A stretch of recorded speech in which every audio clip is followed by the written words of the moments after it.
Hello everyone, welcome to the A2K clues YouTube channel.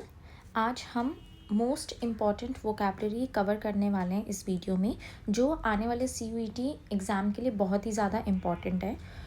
Vocabulary करनी है तो ऐसे तो थाउजेंड्स ऑफ वर्ड्स आपको मिल जाएंगे, लेकिन हमें सिर्फ और सिर्फ एग्ज़ाम ओरिएंटेड क्वेश्चंस के ऊपर फोकस करना है। ऐसी अप्रोच के ऊपर फोकस करना है कि अगर हम वर्ड देख रहे हैं तो वर्ड देख के ही हमारे माइंड में उसका मीनिंग क्लिक हो जाए। तभी क्योंकि एग्ज़ाम में क्वेश्चंस कंफ्यूजिंग आते हैं, डिफ़िकल्ट आते हैं, इवन इजी वर्ड्स भी आ रहे हैं तो उसके ऑप्शंस कंफ्यूजिंग होंगे।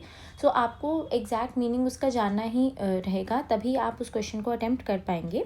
इस वीडियो में मैंने PYQs भी डिस्कस करें। पहले मैंने कुछ वोकैब के वर्ड्स पढ़ाए हैं, नेमोनिक ट्रिक से उनको याद करना सिखाया है। जिनको वो वर्ड्स आते होंगे गुड एंड वेल, जिनको नहीं आते उनके लिए नेमोनिक ट्रिक्स हैं। उसके बाद मैंने PYQ डिस्कस कराया है। आपको खुद ही PYQ देख के पता चल जाएगा कि इन वर्ड्स की कितनी ज़्यादा इंपॉर्टेंस है और आप कैसे आगे क्वेश्चन सॉल्व कर पाएंगे अगर आपके पास एक नॉलेज है वर्ड्स की। हर एक वर्ड से रिलेटेड मैंने सिनोनिम्स और एंटोनिम्स भी डिस्कस कराए हैं। So without any further delay हम वीडियो के ऊपर मूव ऑन करते हैं। पहला वर्ड है आपके सामने ईसोटेरिक। ईसोटेरिक का मतलब क्या होता है? सीक्रेट, सीक्रेट या गोपनीय। अब इसको वर्ड को याद कैसे करेंगे? जिसको ये वाला वर्ड आता है, मैंने पहले कहा है गुड एंड वेल, बट कुछ हिंदी मीडियम के स्टूडेंट्स होते हैं और कुछ ऐसे स्टूडेंट्स भी होते हैं जो इतना वोकैब से इंग्लिश के टच में नहीं होते हैं। ईसो को ब्रेक कर दो आप, ईसोटेरिक मतलब ऐसी ट्रिक। अगर हमें कोई भी ट्रिक पता चलती है कि हम इसके थ्रू ये वाला काम इजीली कर सकते हैं, या हमें कोई भी ऐसी चीज़ पता चल जाती है कि हाँ इस ट्रिक को यूज़ करके हम ये वाली चीज़ कर सकते हैं, तो हम ट्राई करते हैं ना कि ये ट्रिक ज़्यादा लोगों को बताएं ना, क्योंकि हमें फ्लेक्स करना होता है दूसरों के सामने कि भाई देखिए ना मेरे को ट्रिक आती है और ऐसे ऐसे करके हो जाएगा। फिर वो पूछते हैं कि ट्रिक क्या है, तो आप बताते नहीं हो, क्यों? गोपनीय रखते हो। ईसोटेरिक ऐसी ट्रिक कि मैं बताऊँगा नहीं, ठीक है? ऐसी ट्रिक जो मुझे पता चल गया लेकिन मैं इसे गोपनीय रखूँगा। अब इसके पहले सिनोनिम्स करते हैं। सिनोनिम्स का मतलब अनक्लियर, कि भाई वो चीज़ मैं क्लियरली नहीं बताऊँगा। इनकॉम्प्रिहेंसिबल, इनकॉम्प्रिहेंसिबल मतलब समझ नहीं आ रहा है, ठीक है? इम्प्लिसिट मतलब कुछ ना कुछ ढका हुआ है उस चीज़ में। Arcane and cryptic. मैं हर एक इंटोनिम्स और सिनोनिम्स के नेमोनिक्स नहीं बताऊंगी, आप बस इन सिनोनिम्स और एंटोनिम्स को पढ़ते चलिए। बस माइंड में एक बार ये हो जाए कि हाँ ये वाला वर्ड कहीं ना कहीं पढ़ा था, क्योंकि ये सारे सिनोनिम्स और एंटोनिम्स भी मैं आगे की वीडियोज़ में, आगे के लेक्चर्स में कवर कराऊंगी। इन सबको रटने की ज़रूरत नहीं है, सिर्फ आप पढ़िए कि हाँ इससे रिलेटेड वर्ड्स हमने किसी टाइम पे पढ़े थे वीडियो में, ठीक है? इसके रिलेटेड एंटोनिम्स है क्लियर, कि भाई एकदम क्लियरली वो चीज़ दिख रही है। Lucid, comprehensible and transparent. Moving on to the second word, toady. Toady का मतलब होता है फ्लैटर करना या फिर चापलूसी करना। अब इसको हम याद कैसे कर सकते हैं? इसको हम ब्रेक करेंगे। मैं ये चाहती हूँ कि वर्ड को ही ब्रेक करके आप उसका नेमोनिक टेक्निक याद करें। अगर आपके पास कोई ट्रिक है so please do share in the comments, but जितने मुझे आते हैं मैंने ट्राई करा है उसको इंक्लूड करने का। टोडी इज़ टू एकदम यार। जैसे हम अपने यार को बोलते हैं ना, यार तू एकदम मस्त है यार। हम कभी कभी ट्राई करते हैं ना कि अगर हमें अपने दोस्त से कोई काम करवाना होता है, नोट्स चाहिए होते हैं, यार तू एकदम मस्त है। या तो आप ऐसे याद कर सकते हैं कि तू एकदम मस्त है यार, वो आपको वर्ड से याद हो जाएगा। या फिर Todi is rhyming with teddy. तो हम अपने पेरेंट्स को, स्पेशली गर्ल्स या बॉयज़ भी कुछ, अपने पेरेंट्स को ट्राई करते हैं ना फ्लैटर करने के लिए, पापा आप जो काम बोलोगे मैं कर दूंगा, मम्मी आप जो काम बोलोगे मैं कर दूंगा, बस मुझे ये वाला टेडी दिला दो। तो हम ट्राई करते हैं उनको फ्लैटर करने का कि वो हमें वो वाली चीज़ दिलाए। अब इसके सिनोनिम्स पढ़िए। फ्लैटरी, कोक्स, एड्यूलेशन, साइकोफैंटिक, और इसका एंटोनिम्स है क्रिटिसिज्म, अब्यूज़ एंड स्कॉन, ठीक है? टोडी फ्लैटर, टोडी टेडी, ठीक है? और हम फ्लैटर करते हैं, चापलूसी करते हैं कि वो हमें वो चीज़ दिलाए। और इनके सिनोनिम्स है फ्लैटरी, कोक्स, एड्यूलेशन एंड साइकोफैंटिक। पढ़ लिया? नेक्स्ट वर्ड मैंने आपको पहले कहा था कि इनको याद नहीं करना है, बस इनको आप देखते चलिए क्योंकि मैं आगे कराऊंगी। Next word come is adulation. Same meaning होता है फ्लैटरी, चापलूसी। अब इसको याद कैसे करते हैं? एड एंड यू से तुम लेट, आज भी तुम लेट हो। तो आप एड्यूलेशन में ये चीज़ कर सकते हो कि हम ट्राई करते हैं ना कि भाई आज भी तुम लेट हो गए। तो भाई जब आप लेट हो जाते हो और ट्राई करते हो कि अगर हमें स्कूल में लेट आना है, तो आप टीचर्स की नज़र में इमेज अच्छी बनाए रखते हो कि ताकि वो हमें लेट आने का मौका दे देंगी, ठीक है? एड्यूलेशन इज़ लेट आना, ठीक है, एड्यूलेशन लेट आना, और लेट आने के लिए आपको क्या फ्लैटरी करनी पड़ेगी। या फिर एडल्ट से भी याद कर सकते हैं एड्यूलेशन, तो कहीं ना कहीं अडल्ट साउंड हो रहा है, तो एडल्ट क्या करते हैं, फ्लैटरी करते हैं आजकल, तो इसीलिए सो दोनों में से आपको जैसे भी वर्ड याद करना है, बट एड्यूलेशन को आप एकदम वर्ड को ही ब्रेक करके याद कर सकते हैं, एड यू लेट, ठीक है, कि आज भी आप लेट हो, तो फिर आप फ्लैटरी करोगे ना कि मैम ट्रैफिक मिल गया था, मैम मेरे छोटे भाई को मुझे स्कूल भेजना था, मैम मुझे घर में सारा काम करना था। सो आप ऐसे ट्राई करते हो कि आप उनकी फ्लैटरी करो। सेम इसका सिनोनिम्स जो हमने पीछे पढ़ा था, फ्लैटरी, टोडी, कोक्स, साइकोफैंटिक। अच्छा, साइकोफैंटिक का बार बार आ रहा है, तो एक बार इसका भी सिनोनिम आप जान लो। साइकोफैंटिक इज साइकोफैन है ये, राइट। साइकोफैन क्या करेगा, बार बार पीछे पड़ेगा ना, आपके डीएम्स पे मैसेज करता रहेगा, आपकी फोटोज़ पे लाइक और कमेंट करता रहेगा, एकदम साइकोफैन की तरह पीछे ही पड़ जाएगा। साइकोफैंटिक भी फ्लैटरी का मतलब होता है साइकोफैन, साइकोफैंटिक। जैसे आपको साइकोफैंटिक वर्ड आएगा ना, आपको एकदम से याद आ जाएगा साइकोफैंटिक, अच्छा ये तो वही है, आगे कुछ देखने की जरूरत नहीं, सीधा ऑप्शन में जहाँ पे भी आपको फ्लैटरी नजर आएगा you will be ticking that option, okay. Next question is, next word is plaudit. Plaudit को कुछ लोग अपलॉड का मीनिंग पता होगा कि हम स्कूल में भी बहुत बार सुनते हैं, a big round of applause for our principal sir, या फिर a big round of applause for our winners. तो वैसे ही आप कर सकते हैं, प्लॉडेड अपलॉड से याद कर सकते हैं, प्लॉडेड और अपलॉड कहीं ना कहीं राइम कर रहे हैं वर्ड्स, नहीं तो अगर वर्ड से ही याद करना है सो PL से पीपल एंड ऑडिट। CA करते हैं यूजुअली ऑडिट, अगर किसी को ये वाली नॉलेज है ऑडिट के रिगार्डिंग, तो कंपनी में जब भी ऑडिट होता है या कंपनी में कोई भी CAs आते हैं ऑडिट करने के लिए, तो कंपनी वाले ना एकदम ट्राई करते हैं कि एकदम अपना बेस्ट उनके सामने परफॉर्म करें ताकि वो अच्छा ऑडिट करें। या फिर अगर आप CA का एग्ज़ाम निकाल लेते हो तो आपकी बहुत ही ज़्यादा प्रशंसा होती है, ठीक है। अगर CA ने अच्छा ऑडिट करा तो ऑब्वियस सी बात है आपकी कंपनी की प्रशंसा होगी, तो या तो ऐसे याद कर सकते हो, नहीं तो वैसे प्लॉडेड के लिए अच्छा है कि अपलॉड से प्लॉड याद कर सकते हो, अपलॉड प्लॉड। सो प्लॉडेड का भी मतलब वही है, प्रेज करना। इसके सिनोनिम है कुडोस, अपलॉज, यूलॉजी और कॉम्प्लीमेंट। एंटोनिम्स हैं सेंश्योर, ऑब्वियसली इसका उल्टा ही होगा कि अगर किसी की तारीफ हो रही है तो किसी की बुराई होगी, या फिर आप किसी को गलत बोलेंगे तो सेंश्योर। क्रिटिसिज्म, क्रिटिसाइज करेंगे किसी को, diatribe. Once again I would say सिर्फ वर्ड्स को पढ़िए, आगे इन सब के मीनिंग्स को भी आगे डिस्कस करा जाएगा, और जब आप ये वाले वर्ड्स उधर देखेंगे तो आपको प्लॉडेड का मीनिंग आएगा कि हाँ इस वाले मीनिंग के, इस वाले वर्ड के साथ हमने प्लॉडेड एज अ वर्ड किया था, ये उसका सिनोनिम था। एब्स्ट्रूज, एब्स्ट्रूज इज डिफ़िकल्ट टू अंडरस्टैंड, मुश्किल। सो इस वर्ड को आप ब्रेक कीजिए, एब, अब, S से ट्रू लव, या फिर एब्स्ट्रूज, हम अपने ट्रू लव को छुपा के रखते हैं ना, तो अब से मैं अपने ट्रू लव को छुपा के रखूँगा। या फिर एब, शत्रु, एब्स्ट्रू, शत्रु, शत्रु को समझना बहुत ही ज़्यादा डिफ़िकल्ट है, या सच्चे प्यार को समझना बहुत ज़्यादा डिफ़िकल्ट हो जाता है ना कि ये प्यार सच्चा या झूठा है। आजकल के टाइम पे तो कुछ पता ही नहीं चलता है कि सच्चा प्यार है झूठा प्यार है। और अगर किसी को ऐसे भी नहीं याद करना है तो सबसे इजी ये है कि लड़के अपने ऐप्स को बहुत ज़्यादा फ्लेक्स करते हैं कि देखो मेरी ऐप्स देखो, फ्लेक्स करते हैं बहुत ज़्यादा, लेकिन फ्लॉन्ट करते हैं, लेकिन उनको यूजुअली गर्ल्स का ये रिप्लाई मिलता है, नहीं मुझे तो नज़र नहीं आ रहे हैं, मुझे तो दिखाई नहीं दे रहा है, मुझे तो समझ ही नहीं आ रहा है कि तुम क्या बोल रहे हो, इसको ऐप्स बोलते हैं, इसको ऐप्स नहीं बोलते हैं। तो 3 आपके पास नेमोनिक्स है, जो आपको अच्छा लगे, जो एग्जाम के टाइम पे याद आ जाएगा तो वही है, बट ट्राई करो कि एक या तो अच्छे से करो और अपने माइंड में करते रहो। तो ऐप्स, शत्रु, अब से शत्रु को समझना बहुत ज़्यादा मुश्किल हो गया, ऐप शत्रु डिफ़िकल्ट टू अंडरस्टैंड, और एब्स्ट्रूस या फिर ट्रू लव को समझना बहुत ज़्यादा मुश्किल है, या फिर ऐप्स तो मुझे नज़र ही नहीं आ रहे हैं, ऐप्स तो मुझे समझ ही नहीं आ रहे कि कैसे बन रहे हैं, तुम्हारे क्या बन रहे हैं। सो इसका सिनोनिम है ईसोटेरिक, ये देखो हमने पहले किया था ना, ये ईसोटेरिक कैसे याद किया था हमने, ईसोटेरिक, ऐसी टेरिक कि हम छुपा के रखेंगे उस ट्रिक को।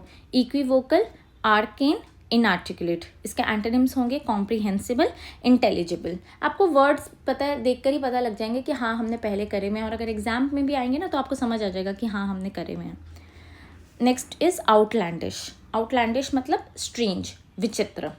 अब अपने घर के या अपनी ज़मीन या अपनी स्टेट से बाहर आप कोई लैंड ले लोगे, फॉर एग्जांपल अगर कोई पर्सन दिल्ली में रहता है और वो गोवा में या फिर वो साउथ इंडिया में कोई लैंड ले लेगा, तो ये वाली चीज़ समझने में बहुत डिफ़िकल्ट हो जाएगी ना कि अरे इतना बाहर क्यों लैंड लिया है तुमने। या कुछ लोग अपने गाँव से भी बाहर ज़मीन ले लेते, तो गाँव के सरपंच या गाँव के बड़े बुजुर्ग आ जाते हैं कि अरे भाई बाहर लेने की क्या ज़रूरत है, घर के सामने ज़मीन लीजिए, घर के पास ज़मीन लीजिए।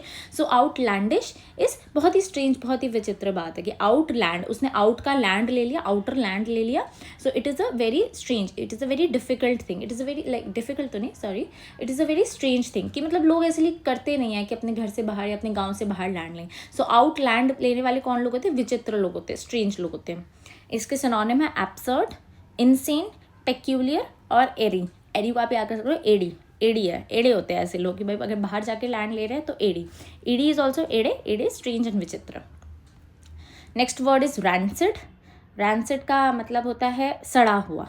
यहाँ इसका एक सिनोनिम भी बोल सकते हैं प्यूट्रिड. अगर किसी को अगर प्यूट्रिड का भी मतलब नहीं है तो मैं इजीली बताती हूँ. रैंसिड का मतलब होता है स्टेल, स्पॉइल्ड या फिर सड़ा हुआ, जो इसके सिनोनिम्स है. इसको याद कैसे करना है? रैन से रेन और सिड से. मैं ये चाहती हूँ वर्ड पढ़े और आपके माइंड में एकदम से वो वर्ड नेमोनिक क्लिक हो जाए. रैंसिड, तो रैंसिड को हम कैसे पढ़ेंगे? रेन सिड. ओके, रेन बारिश और सिड इज सड़ जाना. बारिश में तो यूजुअली मम्मी बोलती है ना फ्रिज में खाना रखो, बाहर मत रखो, सड़ जाएगा, खाना खराब हो जाएगा, स्पॉइल हो जाएगा. सो रेन सिड, ठीक है. रैनसिड को हम रैनसिड पढ़ेंगे ही नहीं, रेन सिड. रेन सिड मतलब रेन में खाना सड़ जाएगा. So rancid. इसके सिनोनिम्स है स्टेल, स्पॉइल्ड. एंटोनिम्स है फ्रेश एंड प्योर. ठीक है, rancid, rancid. Next word is quiescent. Quiescent meaning inactive या फिर शांत. सो क्वाइस से क्वेश्चन, सेंट से शांत, मतलब वो बच्चा शांति से क्वेश्चन एकदम पढ़ रहा है. हम भी एग्जाम टाइम पे एकदम शांति से क्वेश्चन पढ़ने को बोलते हैं ना, कि एकदम शांति से वो चीज़. तो क्वाइस से आप क्वाइट भी वैसे याद कर सकते हैं. ठीक है, क्वाई सेंट एकदम शांति है, फिर सेंट मतलब एकदम शांति से वो बच्चा क्वेश्चन पढ़ रहा है. एकदम इनएक्टिव है, लाइक एकदम लाइक आप बोल सकते हैं कि क्वाइट बैठा हुआ है, कुछ काम नहीं कर रहा है. तो क्वाइसेंट से आप क्वाइट ज़्यादा अच्छे से याद कर पाएंगे आई थिंक. क्वाइसेंट एकदम क्वाइट बैठे हुए हैं, एकदम शांत बैठे हुए, कुछ नहीं कर रहे हैं, आप एकदम इनएक्टिव तरीके से बैठे हुए हैं, आराम से बैठे हुए हैं. जैसे मम्मी बोलती है ना एकदम चुपचाप, देखो हमारा बेटा शांति से बैठा रहता है, कुछ घर का काम नहीं कराता. तो इसके सिनोनिम है टॉर्पर, लैसिट्यूड, लेथार्जिक. सिर्फ पढ़ लो, आगे ये वाले वर्ड्स भी डिस्कस होंगे. सो सिनोनिम्स आर टॉर्पर, लैसिट्यूड, लेथार्जिक. सिर्फ एग्जाम पॉइंट ऑफ व्यू से के क्वेश्चंस लिए हुए हैं. कुछ ऐसे भी वर्ड्स हैं जो किसी और कॉलेज के एग्जाम्स में आए हुए हैं, जो सिर्फ और सिर्फ आपके एग्जाम ओरिएंटेड है. कोई भी वर्ड नहीं करा दिया गया. अगर कोई भी वर्ड इस स्लाइड में दिख रहा है तो उसका कहीं ना कहीं एग्जाम पॉइंट ऑफ व्यू से इंपॉर्टेंस है. इसके एंटोनिम्स है एसिड्यूअस, आर्डस, डिलीजेंट. ठीक है, एसिड्यूअस, आर्डस, डिलीजेंट. ऑब्वियसली क्वाइसेंट मतलब जो कुछ काम नहीं कर रहा है, लेथार्जिक तरीके से बैठा हुआ, तो इसका एंटोनिम होगा कि जो ज़्यादा काम कर रहा है. Next word is quash. Quash, crush. Quash, crush meaning भी वही होता है, कुचलना. Quash sounds like squash. तो हम स्क्वाश एक गेम होता है जिसमें आप बॉल को ऐसे जोर से मारते हो कि आप एकदम बॉल को क्रश ही कर दोगे. या फिर आप नॉर्मल इसके राइम से भी याद कर सकते हैं, क्वाश, क्रश, क्वाश, क्रश. किसको स्क्वाश से याद करना है, स्क्वाश से कर लो, नहीं तो क्वाश, क्रश. सिनोनिम्स वही है इसके, क्रश, रिप्रेस. एंटोनिम्स है अलाउ, एनकरेज, सपोर्ट. अगर आप क्रश नहीं कर रहे हो तो क्या कर रहे हो? अलाउ कर रहे हो, उस चीज़ को सपोर्ट कर रहे हो, है ना. यूजुअली जो घर में लव मैरिजेस के लिए क्वॉश कर दिए जाती है ना, डिस्कशन ही क्वॉश कर देते हैं. तो अगर आप क्वॉश नहीं कर रहे हो तो एंटोनिम विल भी आप लव मैरिजेस को सपोर्ट कर रहे हो. Next word is स्क्रीमेज. स्क्रीमेज वर्ड से ही पता चल जाएगा मीनिंग क्या होता है इसका, लड़ाई और ब्रॉल. स्क्रीम वर्ड से समझ आ रहा है, स्क्रीम करना, चीखना. और पूरा ही वर्ड लेना है तो स्क्रीम, ईद से करोगे आगे, तो स्क्रीम्स आ गई. स्क्रीम्स कब आती हैं? जब लड़ाई हो जाती है. या फिर सिंपली भी आप कर सकते हो स्क्रीम मतलब स्क्रीम. स्क्रीम कब करते हैं? जब लड़ाई होती है, तभी एक जोर से बोल रहा है, दूसरा और जोर से बोलेगा, तीसरा और जोर से बोलेगा, तो लड़ाई हो रही होगी, तभी ये होगा. तो स्क्रीमेज मतलब ब्रॉल, नहीं तो लड़ाई. सो इसके सिनोनिम्स है quarrel, sorry for the spelling mistake, quarrel, feud, discord. And antonyms will be agreement, harmony. ये मैं दोबारा बोल रही हूँ, क्वारल की स्पेलिंग गलत है, टाइपो एरर हो सकता है. सो क्वारल, फ्यूड, फ्यूड हो जाता है ना फैमिली फ्यूड, एक आई थिंक प्रोग्राम भी था फैमिली फ्यूड करके. Discord, antonyms agreement and harmony, जो कि बहुत कम परिवार में होती हैं. So moving on to the questions now. हम ये ट्राई कर रहे हैं कि आपको जितने भी हमने पढ़ाया है, कुछ ना कुछ अगर 10% भी नेमोनिक्स या वर्ड्स याद रहेंगे, so you will be able to do the questions. ये क्वेश्चंस मैंने अपनी मर्जी से नहीं बनाए हैं, ये सारे आपके प्रीवियस ईयर के ही क्वेश्चंस हैं. यू विल बी सीइंग कि जो भी हमने जितने भी अभी तक वर्ड्स पढ़े हैं, कितने काम आ रहे हैं, कितना यूज़ हो रहा है. ठीक है. So the film star was immediately spotted and recognized thanks to her dash red hair. Dash red hair कि वो फिल्म स्टार जो है वो नज़र आ गया। और उसके बाद वो रिकॉग्नाइज कैसे हुआ, शुक्र है उसके रेड हेयर्स थे, हमने उसके रेड हेयर्स को देख लिया, मतलब कोई भी एक ऐसा डिस्टिंक्ट फीचर था उसके में जिसके वो पहचान में आ गया कि वो फिल्म स्टार था। So try to use first in any question, try to use the option elimination technique, ठीक है। तो डल हेयर होंगे क्या, आप बताओ। एपरेंट हो सकता है, हिडन नहीं हो सकता। एपरेंट, जिनको एपरेंट का भी मीनिंग नहीं पता है, एपरेंट का मीनिंग होता है कि हाँ वो चीज़ नज़र आ रही है या वो चीज़ ऑब्वियस है, ठीक है। एंड कॉन्स्पिक्वस, कॉन्स्पिक्वस का हमने इसमें कवर नहीं करवाया है, but in synonyms you would be seeing conspicuous meaning clear. अब मेरे को बताओ कि हमने क्लियर के रिगार्डिंग क्या वर्ड पढ़ा था, एक इsoteric वर्ड पढ़ा था ना हमने, कि इsoteric ऐसी ट्रिक जो हम सीक्रेट रखते हैं, जो मतलब हम किसी को बताते नहीं है, छुपा के रखते हैं, राइट। तो कॉन्स्पिक्वस उसका एंटोनिम है एक तरह से। पिक, पिक मेरी क्लियर, कौन सी पिक लगाऊं मैं, कौन सी कॉन्स्पिक्वस कि कौन सी पिक मैं अपने सोशल मीडिया में लगाऊं कि मुझे ज़्यादा लाइक्स और व्यूज़ मिलेंगी। सो कॉन्स्पिक्वस मतलब एकदम डिस्टिंक्ट, एकदम एविडेंट, मतलब एकदम वो चीज़ क्लियर होनी चाहिए।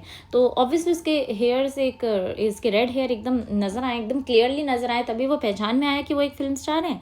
सो कौन सी पिक लगाऊं, conspicuous is the red hair, sorry conspicuous is the right answer for the question. Moving on to the next question. Fill in the blanks with the correct option to form the meaningful sentence. The principal addressed us in the assembly and dashed the rumors of an early summer break comes to an end. Sorry, ये वाला sentence पूरा नहीं है, summer break ends. ends आना चाहिए इसके end में, ठीक है। सो तो इसका मतलब क्या है कि प्रिंसिपल ने एड्रेस किया असेंबली में, और जो रूमर्स चल रहे थे कि हमारी समर ब्रेक जल्दी शुरू हो जाएगी, उस रूमर्स को एकदम ख़त्म कर दिया, ठीक है। या फिर एंड्स अगर नहीं भी लगाओ, dash the rumours of an early summer break, सिर्फ इतना भी आई थिंक सेंटेंस ठीक है। So option number A is defended, कि उसने नो आई थिंक एंड्स आएगा इसमें, सो सॉरी एंड्स आएगा इसमें। So defended the rumours of the early summer break, no defended उसको डिफेंड करे कि हाँ जो रूमर्स थे वो एकदम सही थे। नहीं, डिफेंड का मतलब होता है कि अपने डिफेंस में, हम डिफेंस लॉयर लेते हैं ना कि जो हमारे लिए कोर्ट में लड़ेगा। सो डिफेंडेड इज कि उसने हमारे डिफेंस में बोला कि नहीं, उसने हमारे फेवर में कुछ नहीं बोला, उसने यही बोला कि रूमर्स, जो हम सेंटेंस से पता लगा रहे हैं कि रूमर्स को उसने ख़त्म ही करा है, ठीक है। Early summer break ends, the rumour of the early summer break ends, ठीक है। क्लियर करा उसने रूमर, हाँ हो सकता है ये वाला कि, बट हमें ऐसा करना है कि एकदम से प्रिंसिपल ने हमारी गलत फहमी दूर कर दी। सो हमें एकदम करेक्ट वर्ड ढूंढना है कि जो 100% उसका मीनिंग हो। मैंने पहले कहा कि ऑप्शंस कंफ्यूजिंग होंगे, सो आपको सारे वर्ड्स का मीनिंग आना चाहिए। रिब्यूक इज रिफ्यूज कर देना, काइंड ऑफ हो सकता है। Now what is the meaning of quash, हमने पढ़ा था क्वॉश क्रश्ड, क्वॉश क्रश्ड। तो प्रिंसिपल आएगा तो नॉर्मल आसानी से तो नहीं चीज़ बोलेंगे ना, अगर कोई चीज़ रूमर में फैल रही है तो वो बिल्कुल हमारी रूमर्स को या हमारे दिमाग में जो गलतफहमी होगी उसको हटाने के लिए अच्छे से हमारे डाउट्स को क्लियर करेगा कि नहीं ऐसा कुछ नहीं है, कोई भी समर ब्रेक पहले शुरू नहीं हो रही है। सो अगर उसने रूमर्स को ब्रेक करा है, उसने रूमर को एंड करा है, तो उसने ऑब्वियसली बात है, हम quashed will be the right answer, कि उसने रिफ्यूज़ नहीं करा है, उसने क्लियर आउट नहीं करा, उसने सीधा जो भी रूमर्स थे उसको ख़त्म करा है, ठीक है। So quashed will be the correct answer according to the question. मैं फिर से बोल रही हूँ कि क्वेश्चन जो ऑप्शंस होते हैं उनके आपको आने चाहिए, उसके लिए आपको लर्न करने पड़ेंगे वो cap. Option number 3, select the word opposite in the meaning to the underline word. The thief showed his disbelief when informed that his partner had been arrested. The thief showed his disbelief, कि thief ने मना कर दिया, thief को विश्वास ही नहीं हुआ जब उसको इन्फॉर्म करा गया कि तुम्हारे पार्टनर को भी अरेस्ट कर लिया गया। क्योंकि पुलिस यूज़ करती है ना ये सारी टैक्टिक्स की, देख तेरा दोस्त तो पकड़ा गया है, उसने तो अपना मुंह खोल लिया है, तो बेटर है, वो तो सारे इल्ज़ाम तेरे ऊपर लगा रहा है, तो बेटर है कि जो सच है वो तो उगल दे। लेकिन थीफ ने, यूजुअली हम ऐसे देखते हैं, तो थीफ ने क्या बोला कि भाई मुझे विश्वास नहीं होता है कि मेरे पार्टनर अरेस्ट कर लिया, तुम मतलब झूठ बोल रहे हो, ठीक है। तो हमें ऑपोजिट मीनिंग बताना है, हमेशा याद क्वेश्चन में अच्छे से पढ़ा करो। और सिनोनिम पूछ रहा है, एंटोनिम पूछ रहा है, मतलब ऑपोजिट और सिमिलर पूछ रहा है, क्योंकि कभी कभी आंसर आता है फिर भी गलत हो जाता है कि हम ऑपोजिट पूछा होता है लेकिन हम सेम मीनिंग पे टिक कराते हैं। सो शोड का हमें ऑपोजिट, शोड मतलब एकदम से शो करना, एकदम से दिखाना, बट उसका एंटोनिम क्या होगा, डिस्प्ले। डिस्प्लेड का मतलब भी वही होता है कि शो करना। मार्क्ड, कोई चीज़ अगर आप मार्क कर रहे हो तो वो नज़र आ रही है। कंसील का मतलब होता है एकदम सील पैक, ठीक है। कंसील्ड मतलब एकदम सील्ड पैक, तो कंसील्ड मतलब छुपा के रखना, एंड बैटल्ड का मतलब तो लड़ाई होता है, वो इससे कोई मतलब नहीं है इस वर्ड का से। So concealed will be the right option. Concealed, sealed, seal pack कर दिया, ठीक है। So now the next question is identify the option closest in the meaning to the underlined word. The movie star's biography is a glossy sycophantic portrayal. ठीक है, कि जो movie star की जो बायोग्राफी थी वो एकदम ग्लॉसी साइकोफैंटिक पोर्ट्रेयल। क्लोजेस्ट मीनिंग बताना है, मतलब सिनोनिम बताना है। सो कैसे याद किया था? Sycophantic, sycophant. So the answer will be, so पहले ऑप्शंस देखते हैं। Cowardly, domineering, flattering, insolent. हमें ये पता है कि साइकोफैंटिक का हमें पता है साइकोफैन फ्लैटर करता है, तो बिना टाइम वेस्ट करे within seconds we would be taking the answer of flattering. Coward का मतलब सबको पता होता है कि फट्टू होता है, सो नहीं, साइकोफैन का मीनिंग फट्टू नहीं होता है। डोमिनियरिंग इज जो बंदा डोमिनेट कर रहा है, प्रिविलेंट है, सो नहीं, ऐसा भी कुछ नहीं होता है। फ्लैटरिंग हमें पता है इसका मतलब होता है। इंसोलेंट नहीं पता है तो छोड़ दो, नेक्स्ट वीडियोस में we will be covering these words as well. So अगर कोई वर्ड का मतलब नहीं आ रहा है तो ट्राई करो ऑप्शन एलिमिनेशन में उसको छोड़ दो, जो वर्ड्स समझ आ रहे हैं उसमें से ट्राई करो क्वेश्चन अटेम्प्ट करने का। अभी ज़्यादा वर्ड्स हो जाएंगे, इसलिए I am not telling the meaning of each and every word. So that's it for this video. Short video है कि आप कम टाइम में अपना टाइम निकाल के ये वाली वीडियो देख के कुछ ना कुछ ग्रास्प करके अपने मेन सब्जेक्ट्स के ऊपर फोकस करिए। Please stay with the video. 3 से 4 वीडियोज़ आप देखिए हमारी, उसके बाद you just solve the paper और आपको खुद ही अपने में फ़र्क नज़र आएगा। So thank you guys, please like it. अगर थोड़ी सी भी आपको वीडियो पसंद आई है, एक भी वर्ड अगर आपको समझ आया है, याद हुआ है, so do like it, share it with your friends who are preparing for the exam, and do subscribe the channel.